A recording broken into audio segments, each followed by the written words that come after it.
Assalomu alaykum hurmatli yig'ilish qatnashchilar, hurmatli tadbirkorlar hamda bankimiz mijozlari. Demak, bugun 11-aprel bizning Namangan viloyati Chortoq agrobank filialida tadbirkorlar bilan uchrashuvimiz bor. Demak, hozir bu yigitimiz mahalla bankimiz sizlarga bankimiz tomonidan yangi taxmin etilayotgan mahsulotlar bo'yicha tushuncha beradi. Kreditlar bo'yicha boshqa ishlarda kimda qanaqa savollar bo'ladigan bo'lsa, takliflar bo'ladigan bo'lsa, masalalar bo'ladigan bo'lsa, xohlasa keyin yechimini aytasizlar. Bundan talab etilganlarni yozib olamiz. Joyda hal qilinadigan masalalar bo'lsa, shu yerda joyda hal qilamiz. Kimda qanaqa masalasi bo'lsa, murojaat qilasizlar. Ular bilan hozir yigitimiz tanishtiradi. Bankimiz tomonidan ishsiz fuqarolarga yangi produksiya ishlab chiqilgan, ayollarga qo'shimcha imkoniyatlar berilgan, aprel oyi boshidan ishga tushgan, shu bo'yicha qisqa tushuntirib o'tadi. Assalomu alaykum, yig'ilishimiz qatnashchilari, hurmatli mijozlarimiz. Bugungi kunda shu Agrobank tizimimizda yuridik mijozlarga faqat 312 sonli qaror bo'yicha yuridik mijozlarimizga 100 milliongacha kreditlarimiz ajratilayotgan. Bunda 100 milliongacha garovsiz 300 milliongacha garov ta'minot sifatida qo'yiladi. Buni muddati 7 yilga 3 yil imtiyozli davr bilan kredit foiz stavkasi keladigan bo'lsak, tumanimiz toifasiga kelib chiqib 21% dan belgilangan 3-toifaga kiramiz Chortoq tumani. Aprel oyida xotin-qizlarimizga imtiyoz berilgan 2%, ya'ni kamaytirilgan imtiyozli qilib ayollarimizga, siz ayollarimizga.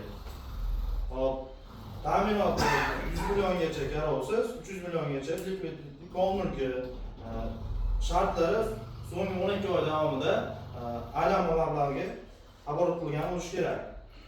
Jismoniy kreditlarimizga keladigan bo'lsak, faqat 7-sonli qaror bo'yicha biznesga birinchi qadam kreditimiz bor. Buni miqdori 5 million so'mgacha jismoniy shaxslarga 12 oyga. Buni foizga keladigan bo'lsak, 25% dan beramiz. Ayollarimizga 23% dan qilib beramiz. Buni ta'minot sug'urta polisi oxirgi 2 oy davomida ishsiz jismoniy shaxslarga ajratiladi. Yana biznesga ko'mak kredit liniyamiz bor. Bu 100 million so'mgacha 48 oygacha 6 oy imtiyozli davr bilan, bunda ham o'sha 25% dan ayollarimizga 23% dan beriladi. Bunda ta'minot sifatida sug'urta polisi hamda 3-shaxs kafilligi. Yana mahalla loyihasi kredit liniyamiz bor. Bunda miqdori 50 million so'mgacha jismoniy shaxslarga 60 oyga, 5 yilga, ya'ni 5 yilga 24 oy 2 yil imtiyozli davr, foiz stavkasi 25% dan, ayollarimizga 23% dan ajratiladi. Bunda ta'minoti sug'urta polisi yoki 3-shaxs kafilligi. Bunda ham shartlari oxirgi 2 oy davomida ishsiz fuqarolarga ajratiladi. Shunda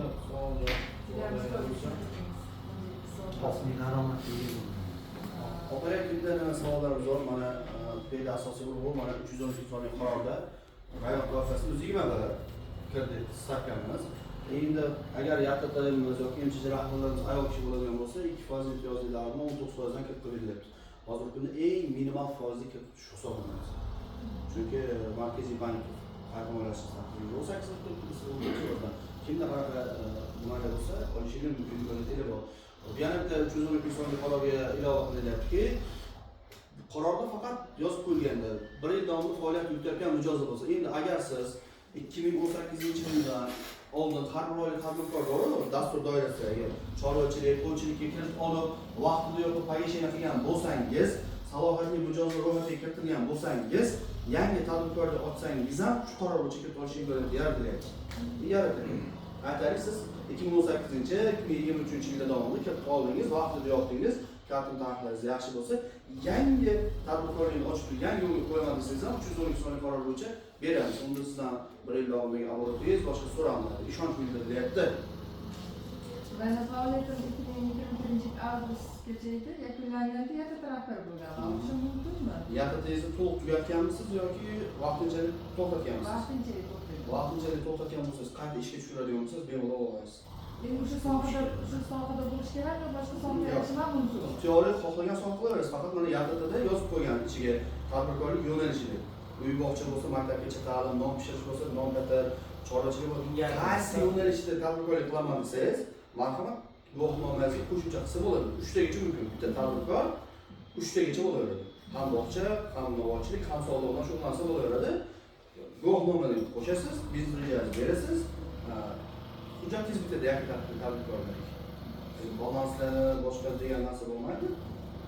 Olsangiz bo'laveradi, 19%dan rasmiylashtirib beramiz, masalasi yo'q. Resurs bor, kredit bor, pul bor. Pensiyada ham nima, yana ishlatganmiz berasizlarmi yo Shartingiz bo'lsa, yoshingiz kredit muddatining o'sha hisoblaganda 70 dan o'tmasa beramiz. Mana aytaylik, siz hozir 65 yoshsiz, ish haqingiz bor yoki boshqangiz bor, pensiyangiz ham bor.